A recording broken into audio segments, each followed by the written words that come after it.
কিশোরগঞ্জ জেলার নীলগঞ্জ বাজার যেন যানজটের উপহার। এসটি বাংলা টিভি বিস্তারিত দেখুন স্টাফ রিপোর্টার হুমায়ুন রশিদ জুয়েলের প্রতিবেদনে। কিশোরগঞ্জ জেলার নীলগঞ্জ বাজার একটি ঐতিহ্যবাহী প্রাচীনতম বাজার। এটি 3 বাজারের মোহনা। 3টি বাজারের মাঝখানে রয়েছে 2টি ব্রিজ। এই 2টি ব্রিজের দুপাশে গড়ে উঠেছে ছোট ছোট ভ্রাম্যমাণ দোকান, যা যানজটের সৃষ্টির প্রধান কারণ। ব্রিজের দুপাশে ছোট ছোট দোকান নিয়ে বসাতে গাড়ি চালক সহ পথচারীরা চরম ভোগান্তির শিকার হতে হচ্ছে প্রতিনিয়তই। 2টি গাড়ি ওভারটেক করতে পারে না, কারণ একটি গাড়িকে ক্রস করে আরেকটি গাড়ি যাওয়ার মতন জায়গা নেই, যার ফলশ্রুতিতে জ্যাম ভাঙতে ঘন্টার পর ঘন্টা জ্যামে আটকে পড়া যাত্রী সহ চালক মালামাল নিয়ে যথাসময়ে গন্তব্যস্থলে পৌঁছাতে ঝুঁকিপূর্ণ হয়ে পড়েছে। এতে সময়ের অপচয়ের পাশাপাশি ভোগান্তির কোনো শেষ নেই। তাছাড়া শনিবার এবং বুধবার এলে যানজটের সমস্যা দ্বিগুণ বৃদ্ধি পায়। ওই দিন কোনো মুমূর্ষু রোগীদের হাসপাতালে নেওয়া খুবই বিপজ্জনক এবং হুমকিস্বরূপ। রোগীদের হাসপাতালে নেওয়ার ক্ষেত্রে জানা যায়, দূর দূরান্ত থেকে আসা ব্যবসায়ীরা মালামাল নিয়ে যথাসময়ে গন্তব্যস্থলে না যাওয়াতে তাদের লাভের পরিবর্তে ক্ষতির মুখ দেখতে হচ্ছে প্রতিনিয়তই। পথযাত্রী, গাড়ির চালক সহ সচেতন মহল জানান, যানজট নিরসনের ক্ষেত্রে আইনগতভাবে ঊর্ধ্বতন কর্মকর্তার দ্রুত পদক্ষেপ নেওয়া উচিত। ব্রিজের দুপাশে অবৈধভাবে গড়ে ওঠা ছোট ছোট ভ্রাম্যমাণ দোকানগুলো প্রশাসনিকভাবে উচ্ছেদ করতে ঊর্ধ্বতন কর্মকর্তার দৃষ্টি আকর্ষণ করেন গাড়ির চালক সহ সাধারণ জনগণ। এ বিষয়ে বাজারের ব্যবসায়ী ও সচেতন মহলের সঙ্গে কথা হলে তারা জানায়,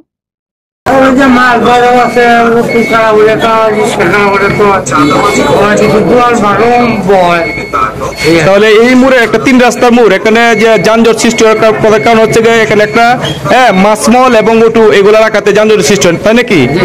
আপনি কাছে আবেদন দেব, এই বাজার কমিটির যে আছে দায়িত্বে কে আছেন? বর্তমানে অনেকদিন আগে মানে বর্তমান আবুল কালাম আজাদ তার হয়, কিন্তু বাজারে পরিষ্কার ব্যাপারে মানে শৃঙ্খলার ব্যাপারে কোনো উদ্যোগ কোনো কিছু এই পর্যন্ত দিই না। যানজটের গ্রাম পুলিশ আছে, এদের কোনো অ্যাক্টিভিটি যেন নাই।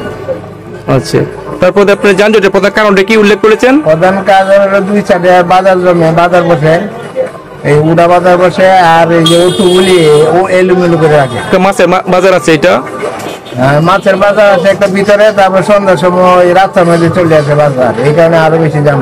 তো আপনার এলাকাবাসী বা বাজার কমিটি কেউ অবগত করলেও তারা কোনো উদ্যোগ নেয় না? না, কেউ উদ্যোগ নেয়। ব্রিজের উপরে যে দোহান ফান বয়, এর কারণে কিন্তু যানজটটা বেশি হয়, এরপরে গাড়ি ঘোড়া খারাপ হয় এই হিসাবে হয়। এমনিতে মনে করেন যে এই ব্রিজের মুহ লোক একবার একটা মরছে এই যানজটের কারণে। মূল কারণ হলো এই কাঁচা বাজার। কাঁচা বাজার হলো মূল কারণ।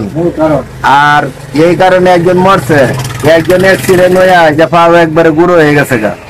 ঠিক আছে, তো আপনাদের অভিমত? এই অভিমত বলতে আমরা অনেক চেষ্টা করছি, আর এটা আমরা অনেক চেষ্টার কারণে মানে দোয়ানের সামনে বইতারে না, এমনকে বসে ব্রিজ। ঠিক আছে, আর এই মল তোলার লাগিয়া মানে এই চেষ্টা করতেছি না আমরা, যেটা মানে বলার মতন। আমরা পরিষদে গেছি, অনেক কানই দৌড়ঝাঁপ করছি। এই ব্যাপারে আপনার যে স্থানীয় মেম্বার চেয়ারম্যানদের তাদের কি ভূমিকা?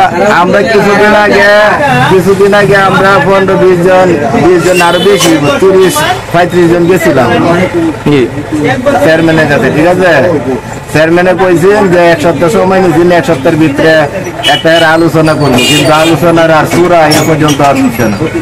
দোকানগুলি কিছু দরকার। এই ব্যাপারে আপনার বাজার কমিটি যে আছে, দায়িত্ব আছে, এরা কোনো ভূমিকা নাই? কোনো ভূমিকা নাই।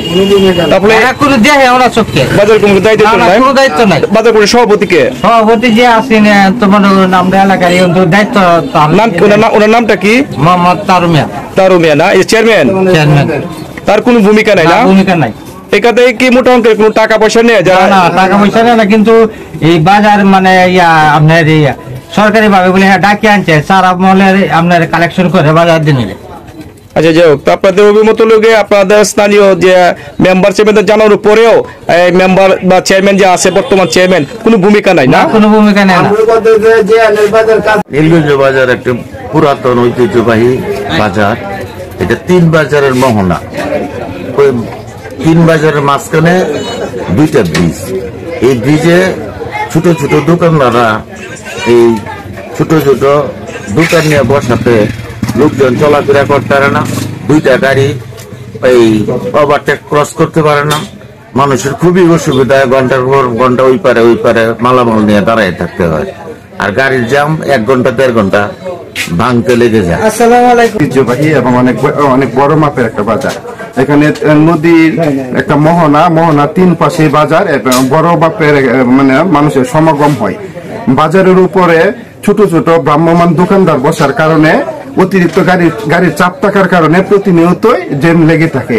এই জ্যামের সময় ঘন্টায় মনে হয় একটা জ্যাম ভাঙতে 1 থেকে 1.5 ঘন্টা সময় লাগে, যা কিনা বিকেল থেকে সন্ধ্যা পর্যন্ত জ্যাম থাকলে সাধারণত যারা স্থায়ী দোকানদার বা ব্যবসায়ী ওদের বিরাট পরিমাণ ক্ষতি হয়। তারপরে তো আমরা ভুক্তভোগী, আমরা চাই আইনগতভাবে বা রাষ্ট্রীয় অবকাঠামোর দিক থেকে এটার একটা সুষ্ঠু সমাধান হোক, যেন আমাদের ব্যবসার কোনো প্রকার ক্ষয়ক্ষতি না হয়। এই কারণে যানজট সৃষ্টি নাকি? এই কারণে তো যানজট। মোহাম্মদ জিয়াউদ্দিন ভূঁইয়া। এখানে যে ধরনের যানজট হয়, শুধু ট্রাফিক পুলিশ দিলে আমাদের জন্য অনেক উপকার হইতো, সরকারি এটা ব্যবস্থা নিলে ভালো হইতো। এরকম যানজট যাতে না থাকে, এরকম ধরনের সমাধান আমরা চাই।